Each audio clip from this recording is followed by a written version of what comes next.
Hello guys, இன்னைக்கு கர்ஸ் master மான்வாவோட 12வது எபிசோட நம்ம பார்க்க போறோம். ஸோ மறக்காம எல்லாருமே ஒரு லைக்கை போட்டுருங்க. ஏன்னா அப்பதான் இன்னமும் நிறைய பேருக்கு ரெக்கமெண்ட் ஆகும். தொடர்ந்து இன்னமும் நிறைய வீடியோஸை போட முடியும். சரி வாங்க, நம்ம டைம் மிஸ் பண்ணாம எப்பிக்குள்ள போகலாம். அங்க எக்ஸ்ப்ளோர்ட் அப்படின்னு ஒரு வார்த்தையை சொன்னோன்னே போதும், அவ்வளவுதான். அந்த இடம் முழுக்க நெருப்பம் அப்படியே சுத்த ஆரம்பிக்குது அவனை சுத்தி. இந்த வித்தியாசமான நெருப்பை பார்த்தோன்னே அந்த வித்தியாசமான பிளாக் ஹோல் அதை ஆளு பயன்படுத்துறான். இதனால நெருப்பம் அப்படியே அப்சர்வ் ஆக ஆரம்பிக்குது. என்ன தம்பி, ஆல்ரெடி நான் உங்ககிட்ட சொல்லிட்டேன், இந்த விஷயம்லாம் என்கிட்ட வேலைக்கு ஆகாது. ஆனா நம்ம ஹீரோட பிளானே வேற. நெருப்பெல்லாம் ஒரு செகண்டரியான பிளான் தான். நம்மளு எட்டர்னல் தண்டர் ஆக்டிவேட் பண்ணி விடுவான். அதுவும் டைரக்டா அந்த ஹியூமன் லைக் டீமன் அதோட நெஞ்சே அப்படி கிளிக்கும். இதனால அந்த ஹியூமன் லைக் டீமனுக்கும் பயங்கரமா அங்க டேமேஜ் ஆயிருக்கும். ஆனா அப்பயும் அந்த எனர்ஜியால ஆன எட்டர்னல் தண்டர் அதை ஆளு எடுக்கிறான். அது ஒன்னும் உண்மையிலேயே ஒரு வெப்பன் இல்ல, அது எனர்ஜியால ஆன ஒரு லைட்டிங் ஸ்பியர் மாதிரி. அதை எடுத்து சும்மா துண்டு துண்டாக்கிட்டு, டேய் நீ பண்ண வேலைக்கு கண்டிப்பா நான் உனக்கு கொல்லாம விட மாட்டேன் இப்படினால ரொம்ப வேகமா நம்ம ஈலினை மொத்தமா முடிக்கலான்னு வருவான். ஆனா அந்த அட்டாக்கை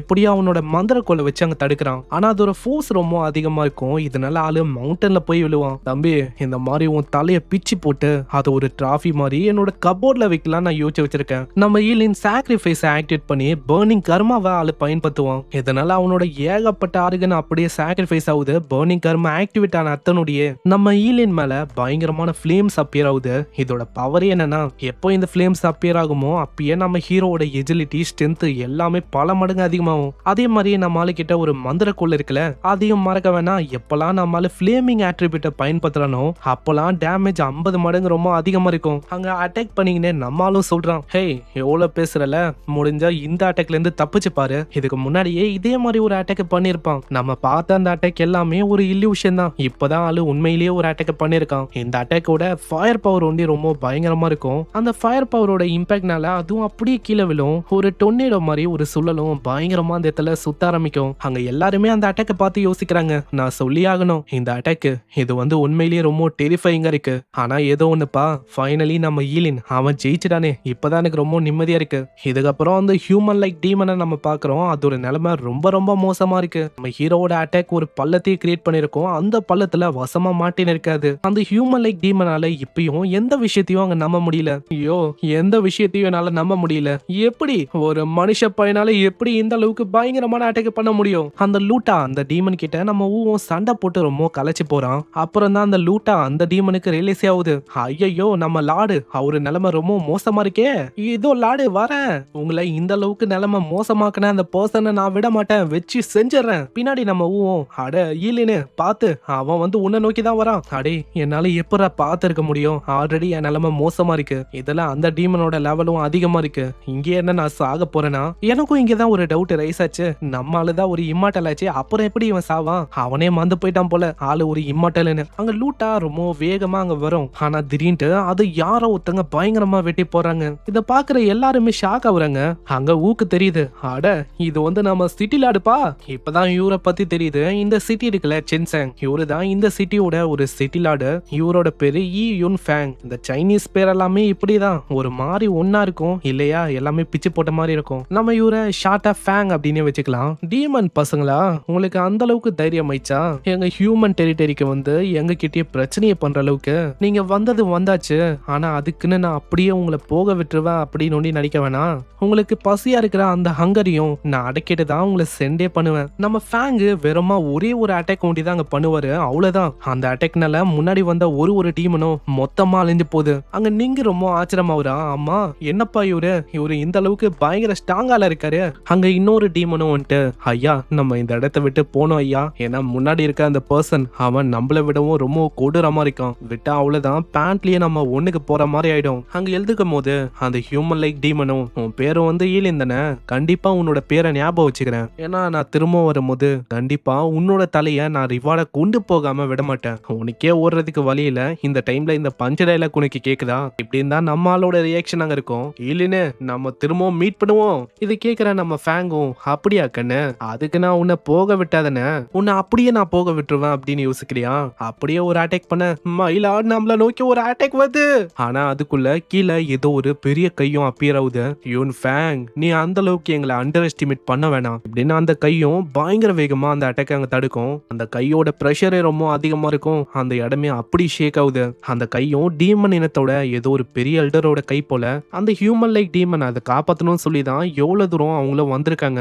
ஃபேங்கும் இது எல்லாத்தையுமே பார்த்துக்கினே சொல்றான், இந்த டீமன் இனமே இப்படிதான்ப்பா, நல்லா பேச்சு பேசும், ஆனா அதுங்களால பெருசா எதுவும் பண்ண முடியாது. பாருங்க இப்போ என் முன்னாடி இப்படி தெச்சிங்கன்னு ஓடுறாங்க. இதை கேட்கிற அந்த டீமனும், அப்படியா உங்களுக்கு அந்த அளவுக்கு தைரியம் இருக்குன்னா டீமன் ரிலேயத்துக்கு வாங்கல, அவ்வளவுதானே, ஒரு கேங்கா நாங்க வருவோம், வந்து இந்த டீமன் இனத்தை மொத்தமா நாங்க முடிக்காம விட மாட்டோம். இதுக்கப்புறம் நம்ம சிட்டில அங்க இருக்கிற ஆளுங்க கிட்ட மன்னிப்பு கேட்பாரு, என்ன மன்னிச்சிருங்க, ஏன்னா எங்க மேலயும் மிஸ்டேக் வந்திருக்கு, ஏன்னா செக்யூரிட்டி அந்த அளவுக்கு பெருசா இங்க இல்ல, அதனால தான் இந்த அளவுக்கு பெரிய பிரச்சனை வந்து ஆயிடுச்சு. அட சிட்டிலாடு, நீங்க மன்னிப்பெல்லாம் கேட்கணும் அப்படின்லாம் இல்ல, நான் இந்த டீமன் கைண்டே ஒரு கேடு கேட்ட இனம், சைலே இன்னொத்தனும். ஆமா, ஒரு நாள் இல்ல ஒரு நாள் நம்ம எல்லாருமே ஒண்ணு சேர்ந்து டாஷியா நிலத்துல இருக்க எல்லா டீமன்ஸையும் விரட்டி அடிப்போம். எப்பா எல்லாமே ஓகே தான், ஆனா அதுக்கு நீங்க ஃபர்ஸ்ட் ரெஸ்ட் எடுக்கணும்பா, அதனால போயிட்டு ரெஸ்ட் எடுக்கிற வழியை பாருங்க, ரிசல்ட்டும் கூடிய சீக்கிரத்துல வரும். அங்க அவ்வளவுதான். இதெல்லாம் கேட்டவுடனே அங்க இருக்கிற பசங்களும், நண்பா ஓ நண்பா, நம்ம இதுக்கப்புறமும் இந்த மாதிரி இடத்துக்கு வர வேணாம் நண்பா, ஏன்னா இந்த இடத்துல ரொம்ப டேஞ்சர் அதிகமா இருக்கு. நான் இப்பயே எங்க அம்மாக்கு கால் பண்ணி, அம்மா அம்மா இந்த இடத்த கொண்டு நான் திரும்ப வர மாட்டேமா, ஏன்னா ஆல்மோஸ்ட் இங்க என்ன கொண்டுட்டாங்க. அங்க இல்லினும் அதே மாதிரி தான் ரொம்ப களைச்சு போயிருக்கான். எப்படியோ எல்லாமே ஓவர் ஆயிடுச்சு, இதுக்கு மேலேயும் அந்த இடத்துக்கு வர வேணாவா, இப்பதான் எனக்கு நிம்மதியா இருக்கு நண்பா. இதுக்கப்புறம் ஆளு பெட்டுக்கு வந்துட்டு அங்கேயும் யோசிக்கிறான், யாரு யோசிச்சா இந்த மாதிரி அந்த டாப் ஸ்கோரர் அந்த ரிலியம் அது இந்த அளவுக்கு டேஞ்சரா இருக்கும்னு. அங்க திடீர்னு யாரோ ஒருத்தங்க பயங்கரமா டோரை நாக் பண்ண ஆரம்பிக்கிறாங்க. ஐயோ நீங்க உடைக்க வேணாம், இதோ வரேன். அங்க போயிட்டு டோரை திறக்கும் போது தான் தெரியுது அது வேற யாரும் இல்ல, நம்ம யுன்ஃபேங், அவருதான். அட சிட்டிலாடு, உங்களுக்கு வந்து இங்க என்ன வேலை? அது ஒன்றும் இல்லப்பா, உன்னோட காயங்களை செக் பண்ணலாம் அப்படின்னு வந்தேன், எல்லாமே குணமாயிடுச்சா இல்ல உன் நிலைமை எப்படி இருக்குன்னு பார்த்துட்டு போலான்னு. எனக்கெல்லாம் ஒன்றும் பிரச்சனை இல்லை, என்னை பத்தி நீங்க கவலைப்பட வேணாம், ஏன்னா அந்த அளவுக்கு பெரிய அடியெல்லாம் எனக்கு விழல. என்னது அதுக்குள்ள நீ ரெக்கவர் ஆயிட்டியா? நான் என்ன கேள்விப்பட்டேனா அந்த ராயல் பிளட் டீமன் அது கூட ஹெட் ஆன் ஹெட் அங்க பயங்கரமா சண்டை போட்ட, அதுக்கப்புறம் அதை பறக்க விட்டு தூக்கச்சா அப்படின்லாம் நான் கேள்விப்பட்டேன். அட சிட்டில அங்கிள், அதெல்லாம் ஒன்றும் இல்லை, எல்லாமே லக்கு தான் அங்கிள், லக்கு தான். பரவாயில்ல, உன்கிட்ட இந்த அளவுக்கு பவர் இருந்தோ நீ ஒன்றும் மாறாம ரொம்ப கைண்டா தான் இருக்க, அதே மாதிரி ஈஸியாவே எல்லா விஷயத்தையும் நீ ரொம்ப நல்லா புரிஞ்சுக்கிற. அதனால நம்ம சிட்டியா இருக்கிற இந்த செங்செங் இந்த சிட்டிலே நீ இந்த சர்வ் பண்ணலாம்ல, உனக்கு என்ன வேணுமோ தாராளமா எல்லா விஷயமும் இங்க கிடைக்கும், ஜஸ்ட் நீ அதுக்கு பதிலா சர்வ் பண்ணாலே போதும். என்னது நீங்க என்ன சொல்லிருக்கீங்க, உண்மையிலேயேவா? அதேதான், எனக்கும் நல்லாவே தெரியும், நீ ஒரு ஃபர்பிடன் கர்ஸ் மாஸ்டரா இருக்கன்னு. உன்ன மாதிரி ஒரு பர்சன் மேல ரிசோர்சஸ மத்தவங்க வேஸ்ட் பண்ண விரும்ப மாட்டாங்க, ஆனா நான் ஒன்னும் அப்படி இல்லப்பா. அதே மாதிரி இந்த டீமன் கைண்டு அவங்களும் சும்மா இல்ல, அவங்களும் திரும்ப வருவோம் அப்படின்னு சொன்னாங்க. கண்டிப்பா ஏதாச்சும் ஒரு பிளானை போட்டு வச்சிருப்பாங்க, அதனால ஏதாச்சும் அவங்கள பண்ணணும், அவங்கள அடக்குற அளவுக்கு உனக்கும் திறமை இருக்கு, நீ இருக்கலாம்ப்பா தாராளமா. அங்க இதை கேட்கிற நம்ம ஹீரோ யோசிக்கிறான். சிம்பிளா சொன்னா இந்த செங்சாங் இந்த சிட்டில ஒரு இருக்க வைக்கணும் அப்படின்னு நாங்க பாக்குறாரு. எப்படி பார்த்தாலும் ஒரு வகையில இது எனக்கு ஒரு பெரிய ப்ராஃபிட்டா தான் இருக்கு. இருந்தாலும் நம்ம இல்லைனும் சிட்டில ஆடிக்கிட்ட அங்க சொல்றான், நான் இந்த டிசிஷனை பத்தி கொஞ்சம் யோசிக்கணும், அதே மாதிரி என்னோட மாஸ்டர் கிட்டயும் இந்த விஷயத்த பத்தி நான் சொல்லணும். ஆமா, உன்னோட மாஸ்டர் அவரு வந்து யாருப்பா? வேற யாரு, அவருதான் மிஸ்டர் ஜூ. ஓ மிஸ்டர் ஜூவா, ஒன்னும் பிரச்சனை இல்ல, அவருக்கிட்டயும் நான் பேசுறேன் இதுக்கப்புறம். இப்படி இவங்க பேசும்போது திரும்ப யாரோ ஒருத்தங்க டோரை நாக் பண்றாங்க. ஆமா யாருப்பா? இப்போ டோர் ஆல்ரெடி ஓப்பன்ல இருக்கு, வாங்க உள்ள. முன்னாடி ஒரு மெய்டு தான், அந்த மெய்டும் கேட் அவுட்ஃபிட் அங்க போட்டிருப்பாங்க. நம்ம ஈலனுக்காக ஃப்ரூட்ஸை தான் அவங்க கொண்டு வந்திருக்காங்க. முக்கியமா டாப் ஸ்கோரரா இருக்கிற ஒருத்தங்களுக்கும் இந்த மாதிரி ஸ்பெஷலான ட்ரீட்மெண்ட் வந்து அங்க கிடைக்கும், அதனால அவங்களும் வைப்பாங்க. ஆனா என்னன்னு தெரியல, நம்மளுக்கு வித்தியாசமா ஏதோ ஒரு ஸ்மெல் அங்க அடிக்கும். ஆனா அதுக்குள்ள சடனா அவ நம்ம ஈய பாக்குறா. யுன்ஃபேங்க்கு அந்த பொண்ணை பார்த்தோன்னே அங்க புரியுது, இவ ஒன்னும் ஒரு சாதாரணமான பொண்ணு இல்ல, இவ ஒரு அசாஷின்னு. அங்க சொல்லலான்னு வரதுக்குள்ள பயங்கர வேகமா அவ தாக்க வரா. ஆனா யுன்ஃபேங் அசால்ட்டா அந்த பொண்ணை பிடிக்கிறாரு. என்னப்பா லெவல் 50ல இருக்க ஒரு அசாஷினோ உன்னை யாருமா இங்க சென்ட் பண்ணா? அங்க யுன்ஃபேங்க பார்த்து அவ ரொம்ப ஷாக் ஆகுறா. எனக்கு சுத்தமா ஐடியா இல்ல நீங்க வந்து இங்க இருப்பீங்கன்னு. பேசிக்கா என்ன இருக்கும்னா, அந்த லேடி வரும்போது யுன்ஃபேங் அப்படி இருந்திருப்பாரு, அதனால முகம் அங்க தெரியல. இப்பதான் அவளுக்கு தெரியுது இது உண்மையிலேயே இன்ஃபேங்னு. அங்க சிட்டில ஆடும் ஒரு பயங்கரமான கிக் அடிப்பாரு. சீக்கிரம் டைம் வேஸ்ட் பண்ணாம நீ யாரு, எதுக்காக வந்திருக்க, யாரு உன்னை அனுப்புனா, எல்லாத்தையுமே இப்ப எனக்கு சொல்லு. ஆனா அவ மண்டையாட்டிக்கினே இல்ல முடியாது அப்படின்னு சொல்லிருப்பா. சீக்கிரம் டைம் ஆகுது, இந்த மாதிரி சொல்லு. அந்த பொண்ணு அவளோட நைஃபை பாக்குறா. நைஃபை பார்த்துட்டு அந்த நைஃபை வயிற்றுலயா இருக்கிறா. இல்லப்பா என்னால சொல்ல முடியாது, ஒண்ணுமே வாயிலிருந்து வராது. அவ்வளவுதான் அந்த அசாஷின் பொண்ணும் அங்கேயே வந்து போறா. அப்பனா இந்த நைஃப்ல ஒரு பாய்சன் வந்திருக்கு. ஈவன் லெவல் 50ல இருக்க பர்சனையே அந்த பாய்சனால இன்ஸ்டன்டா கொல்ல முடியுமா? அதே மாதிரி இந்த அசாஷினை சென்ட் பண்ண பர்சனும் யாருன்னு தெரியல. உடனே நம்ம ஈயும் ஒருவேளை அந்த பையனோட ஃபேமிலியா இருக்குமோ. ஈலின், நீ எதுக்குமே கவலைப்பட வேணாம். இங்க வந்திருக்க அந்த அசேஷின் அவனுக்கு காரணம் அந்த நான் கண்டிப்பா நான் அவனை விட மாட்டேன். உன் முன்னாடி வர வைப்பேன், உன் முன்னாடி மன்னிப்பையும் கேட்க வைப்பேன். அங்க இத ஒரு சாக்கா வச்சு நம்ம ஹீரோ அங்க சொல்றான், சிட்டிலாடு இந்த சிட்டி ரொம்ப டேஞ்சரா இருக்கிற மாதிரி எனக்கு இருக்கு. இந்த மாதிரி டைம்ல உங்களோட அந்த ஆஃபரை என்னால எப்படி அக்செப்ட் பண்ணிக்க முடியும்? ஏன்னா இதே மாதிரி போச்சுன்னா அவ்வளவுதான், ஒரு மாசம் கூட என்னால நீடிக்க முடியாது. இது எல்லாத்துக்குமே காரணம் அந்த ஃபேமிலி அவங்க தானே. அவங்களோட லைனே கிராஸ் பண்ணிட்டாங்க. கண்டிப்பா நான் ஒன்னும் இதுக்கு விட மாட்டேன். இன்வெஸ்டிகேஷனுக்கு இப்பயே ஆளுங்களை இறக்குறேன் இப்படின்னு அவரு ரொம்ப கோவமா அந்த எத்த விட்டு போவாரு. அங்க கொஞ்ச நேரத்திலேயே யாரோ ஒருத்தங்க டோரியும் நாக் பண்றாங்க. ஆமா, யாருதான் திரும்ப வராங்களோ, இந்த வாட்டி யாரு? அப்புறம் யாருன்னு பார்த்தா நம்ம சுவே. அந்த பொண்ணு வந்துட்டு, எப்பா உன்னை எங்கெல்லாம் தேர்றது, இங்கதான் இருக்கியா? ஃபைனலி ரிசல்ட்டும் இப்ப வந்துச்சு தெரியுமா? இப்போ நீ தான் நேஷனல் டாப் ஸ்கோரரா இருக்கு தெரியுமா? இல்லைன்னு உன் ஃபேமிலிக்கு இதை நினைச்சு ரொம்ப பெருமையா இருக்க போகுது.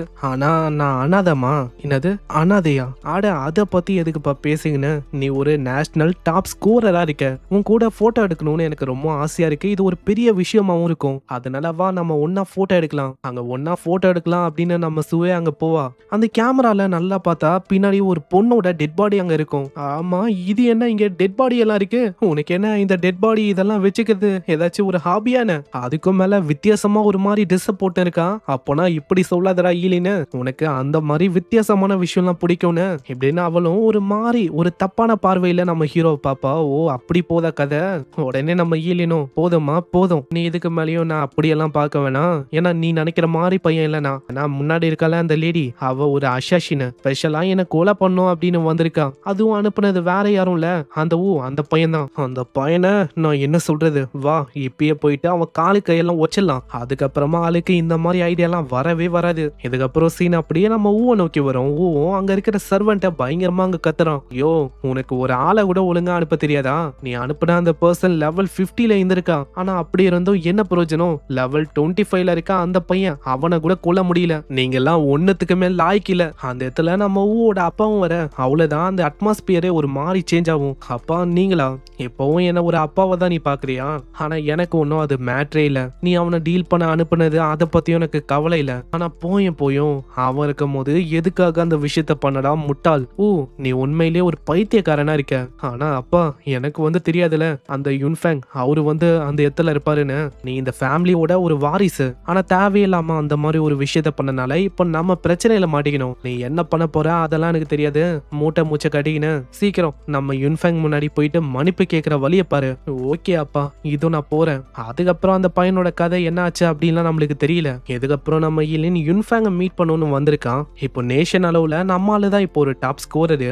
அதுக்கான ரிவார்டை கலெக்ட் பண்ணிட்டு போலாம் தான் வந்திருக்கான். இப்போ யுன்ஃபேங் மூலமா ஒரு லெஜெண்டரியான ஸ்க்ரோலும் ஒரு லெஜெண்டரியான எக்யூப்மெண்ட்டும் நம்ம ஆளுக்கு கிடைக்குது. அங்க ஈலினும் சொல்றான், நான் என்ன யோசிச்சேன்னா காசை தான் தர போறாங்க, நான் பில்லியனரா மாறிடுவேன் அப்படின்லாம் யோசிச்சேன். ஆனா அதுக்குன்னு இந்த ட்ரெஷர்லாம் ஒண்ணுமே இல்ல அப்படின்னு சொல்ல முடியாது. ஏன்னா இந்த ட்ரெஷரும் உண்மையிலேயே ஒரு பங்கமான ரிவார்டா தான் இருக்கு. எப்படி பார்த்தாலும் சப்ளிமேஷன் அப்படின்னு ஒரு எபிலிட்டி நம்ம ஆளுக்கிட்ட இருக்கு.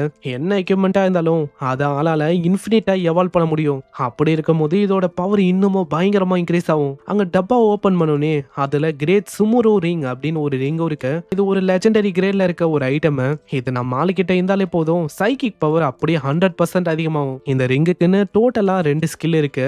எனர்ஜி டைப்ல வர அட்டாக்ஸ் அப்சர்வ் பண்ணி அது ஒரு சைக்கிக் பவரை இதெல்லாம் மாத்த முடியும். ரெண்டாவது ஸ்கில் நம்ம ஹீரோவால இது ஒரு இன்வென்டரி ரிங்காவும் பயன்படுத்த முடியும். சிம்பிளா சொன்னா ஏகப்பட்ட பொருளை நம்மால ஸ்டோர் பண்ணி வச்சுக்கலாம். இந்த ஸ்டோரேஜ் சைஸ் எந்த அளவுக்கு இருக்கும்னா நம்ம ஈலினோட சைக்கிக் பவர் எந்த அளவுக்கு அதிகமா இருக்குமோ அதுக்கேத்த மாதிரி ரூமும் பெருசா இருக்கும். உடனே நம்ம யுன்ஃபேங்கும், பரவாயில்லப்பா இந்த ரிங்குக்கு டபுள் ஆட்ரிபியூட் இருக்கு, உன்னோட சைக்கிக் பவர் இதனால பயங்கரமா என்ஹான்ஸ் ஆகும். அது ஒன்று இல்லாம ஸ்டோரேஜ் ஆகும், நல்லா இதை பயன்படுத்த முடியும். அங்க நம்மளும் இப்ப அந்த ரிங்கை பத்தி தான் யோசிக்கிறான். இப்போ ஏகப்பட்ட மேஜஸும் அட் டைம்ல என்ன தாக்க ஆரம்பிச்சாங்கன்னா எல்லா பவர்ஸையும் அப்சர்வ் பண்ணி அது என்னோட சைக்கிக் பவரை மாத்த முடியும். யாராச்சும் என் மேல அட்டாக் பண்றாங்கன்னா அந்த அட்டாக்கே டபுள் இல்ல ட்ரிபிள் அதுக்கும் மேல கூட என்னால கொடுக்க முடியும். பேசிக்கா சொன்னா நான் ஒரு இம்மார்டல், அதனால எத்தனை வாட்டி வேணுமோ அத்தனை வாட்டி என்னால இதை பயன்படுத்த முடியும். சிட்டிலார்ட் யுன்ஃபேங் ரொம்ப நன்றி, கண்டிப்பா ஹார்டரா ஒர்க் பண்ணுவேன், அதே மாதிரி என்னையும் நான் இம்ப்ரூவ் பண்ணுவேன். அப்படியா, நல்ல விஷயம் தான். மீதி இருக்க விஷயத்தை பத்தி நான் அப்புறமா சொல்றேன். அது வரைக்கும் உன்னோட சிட்டில இரு. சீன் அப்படியே நம்ம ஹீரோவோட சிட்டி குன்சாங் அதை நோக்கி வரும். அங்க இருக்கிற எல்லாருமே நம்ம ஹீரோக்காக தான் வெயிட் பண்ணிருக்காங்க.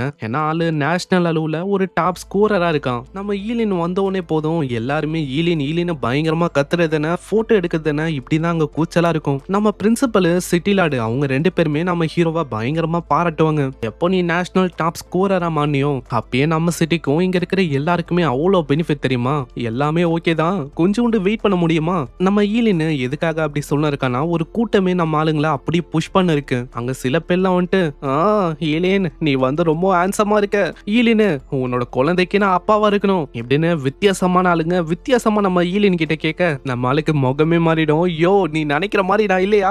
உடனே பிரின்சிபலும் ஈலின்னு ஃபர்ஸ்ட் இந்த இடத்த விட்டு போலாம், இல்லனா இவங்க சொல்ற மாதிரி நீ அப்பாவாக வாய்ப்பு இருக்கு, ஏன் கூடிய சீக்கிரத்துல உனக்கு கிராண்ட்சன் வந்து தாத்தாவும் ஆயிடுவேன். பிரின்சிபல் இப்பதான் நான் இந்த சிட்டிக்கு வந்தேன், வீட்டுக்கு போயிட்டு ரெஸ்ட் எடுக்கலாம் அப்படின்னு நான் யோசிச்சேன். ஆனா இப்போ போற வழியை பார்த்தா நம்ம ராங்கான டைரக்ஷன்ல போற மாதிரி இருக்கு. ஈலின்னு இல்ல நம்ம ஒன்னும் ராங்கான டைரக்ஷன்ல போல, நம்ம நீனியோட அப்பாவா இருக்கிற மிஸ்டர் ஜூ அவரை தான் நம்ம பார்க்க போறோம். இதுக்கப்புறம் ஃபைனலி நம்ம ஆளு மிஸ்டர் ஜூவை மீட் பண்ணுவான். என்னப்பா ஆச்சு, ஃபேம்னால உன்னை நிறைய பேர் துரத்துறாங்கன்னு நினைக்கிறேன். ஆமா மிஸ்டர் ஜூ, இப்போ அதனால பெரிய பிரச்சனை இல்ல நான் இருக்கேன், ஆனா ஏதோ ஒண்ணு ரிவார்டு நல்லா இருக்கு. சரி சரி அப்பனா நீ ஃபர்ஸ்ட் ரெஸ்ட் எடு, அதுக்கப்புறமா மீதி இருக்க அந்த இம்பார்ட்டன்டான விஷயத்தை பத்தி நம்ம பேசலாம். என்னது என்ன சொல்றீங்க மிஸ்டர் ஜூ, என்ன இம்பார்ட்டன்டான விஷயம்? அதுவா நான் இதுக்கு முன்னாடி சொன்ன அந்த கேட் ஆஃப் தி அப்போக்லிப்ஸ் அது இப்போ வந்துச்சு. கேட் ஆஃப் தி அப்போக்லிப்ஸா இப்படின்னு நம்மால ரொம்ப ஆச்சரியமாவறான். ஏன்னா கேட் ஆஃப் தி அப்போக்லிப்ஸ் அது வந்து எப்படிப்பட்ட இடம்னா அந்த இடத்த பத்தி தான் இதுக்கு முன்னாடி மிஸ்டர் ஜூ வந்து சொல்லியிருப்பாரு. இதுக்கு முன்னாடி ஒரு 7 ஆர்டிஃபேக்ட பத்தி அவரு சொல்லியிருப்பாரு. அந்த ஆர்டிஃபேக்ட் இருக்கிற ஒரு இடம் தான் அது. மிஸ்டர் ஜூ அப்பனா நான் வந்து அந்த கேட் ஆஃப் தி அப்போக்லிப்ஸ் அதுக்குள்ள போகணும் எப்படின்னு நீங்க சொல்றீங்களா என்ன? அப்படி இல்ல உன் கூட நானும் தான் வர போறேன், அதனால ஒன்னும் அது பிரச்சனை இல்ல. ஓகே மிஸ்டர் ஜூ அது எனக்கு பிரச்சனை இல்ல, ஆனா அதுக்கு முன்னாடி நான் கில்டுக்கு போகணும். ஏன்னா என்கிட்ட இப்போ ஏகப்பட்ட எக்யூப்மெண்ட் எல்லாம் இருக்கு, அது எல்லாத்தையுமே நான் விற்கணும். அதாங்க நம்மால இதுக்கு முன்னாடி ஏகப்பட்ட எக்யூப்மெண்ட்டை பசங்க கிட்ட வாங்கினால அதே எக்யூப்மெண்ட்டை இப்போ விற்கலாம் அப்படின்னு நம்மால பாக்குறான். இதுக்கு மிஸ்டர் ஜூவும் ஒத்துப்பாரு. அங்க நம்ம ஹீரோ போனக்கு அப்புறம் அவருக்கு பயங்கரமா இரும்பல் வரும், அப்படியே ரத்தமா இருக்கும் கை முழுக்க. எனக்கு தெரிஞ்சு நம்ம ஈலின்னு என்ன முழுமையா நம்பலன்னு நினைக்கிறேன். அவரு கையில ஒரு வித்தியாசமான ஏதோ ஒரு விஷயமும் இருக்கு, அதுல வித்தியாசமா ஏதோ லெட்டர்லாம் இருக்கு, அது என்னது அப்படின்னு நம்மளுக்கு தெரியல. ஆனா அவரு வந்து நம்ம கிட்ட ஒரு விஷயத்த சொல்றாரு, என் நிலைமை ஆல்ரெடி ரொம்ப மோசமா இருக்கு, இப்போ என்னால ஒரே ஒரு விஷயத்த ஒண்டிதான் உனக்கு கொடுக்க முடியும். அங்க கீழே ஃபுல்லா ரத்தமா இருக்கும், என் கிட்ட அந்த அளவுக்கு டைமும் இல்ல. இதுக்கப்புறம் சீன் அப்படியே கில்ட நோக்கி வரும். அந்த இடத்துக்கு நம்மாலும் வந்துட்டான். சில பல எக்யூப்மெண்ட்டையும் சில பல ஸ்க்ரோல்ஸையும் உங்களுக்கு விற்கணும் அப்படின்னு வந்திருக்கேன். ஆப்வியஸா நம்ம ஈலின் அவனையே டிரான்ஸ்ஃபார்ம் பண்ணி வச்சிருக்கான். ஆனா இதுக்கு முன்னாடியே ஏகப்பட்ட ஆளுங்க அப்பாவா அவரியா அப்படின்னு பசங்களே அங்க கேட்டாங்க.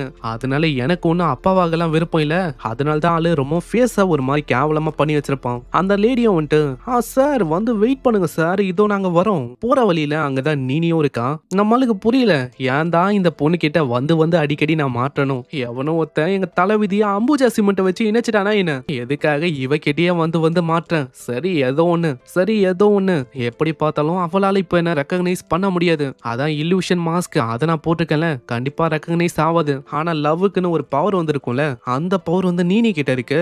நம்ம நீனி பின்னாடி தான் பாப்பான், அதுக்கே அங்க அவளுக்கு தெரியுது. ஐயோ இது நம்ம லிங்கி, எனக்கு தெரியும் அவன் தான் இது, கண்டிப்பா என்னால ஃபீல் பண்ண முடியுது. பாத்தீங்களா இதுதான் லவ்வோட பவர்னு சொல்லுவாங்க. நான் இவனை தான் இத்தனை நாளா இத்தனை மாசமா தேர்ந்தேன், ஃபைனலி இப்ப அவனை நான் மீட் பண்ண போறேன். ஹலோ உங்களை தொல்லை பண்றேன் அப்படின்னு நீங்க யோசிக்க வேணாம், நீங்க தான் அந்த லிங்கியா? நம்ம ஆளுக்கு புரியல. ஆமா இவளுக்கு எப்படி இது நான் தான் அப்படின்னு தெரியும், ஏன்னா இப்பதான் அந்த இல்லூஷனரி மாஸ்க் நான் போட்டு வச்சிருக்கேனே, அப்புறம் எப்படி இவ ரெக்கக்னைஸ் பண்ணா? உடனே நம்ம ஆளு நடிப்பான். ஆமா உங்களுக்கு என்ன வேணும்? அது ஒண்ணும் இல்ல, நான் தேர அந்த பர்சன் அப்படியே உங்களை மாதிரியே இருக்கான், அந்த பர்சன் தான் இதுக்கு முன்னாடி என்ன சேவ் பண்ணான். உங்க பேர் என்னன்னு சொல்ல முடியுமா? நீ நினைக்கிற மாதிரி ஒன்னும் அது நான் இல்ல, வேற யாரோ அப்படின்னு யோசிச்சுதான் என் கிட்ட நீ பேசுற. ஆனா எனக்கு டவுட்டே இல்ல, இதே மாதிரி எக்ஸ்பிரஷன் தான் அவனுக்கு வந்துச்சு, உன்ன மாதிரியே தான் அவனுக்கு கோல்டா இருந்தான். எனக்கு தெரியும் கண்டிப்பா இது லிங்கி தான், ஆனா லிங்கி அப்படின்னு அவ தொடலான்னு வருவா, ஆனா நம்மால அப்படியே தட்டி விட்டுறான். மேனேஜர் பொண்ணு கில்டா இல்ல இது வேற ஏதாச்சா? எதுக்காக இந்த பொண்ணு இப்படி என்ன தொல்லை பண்ண இருக்கா?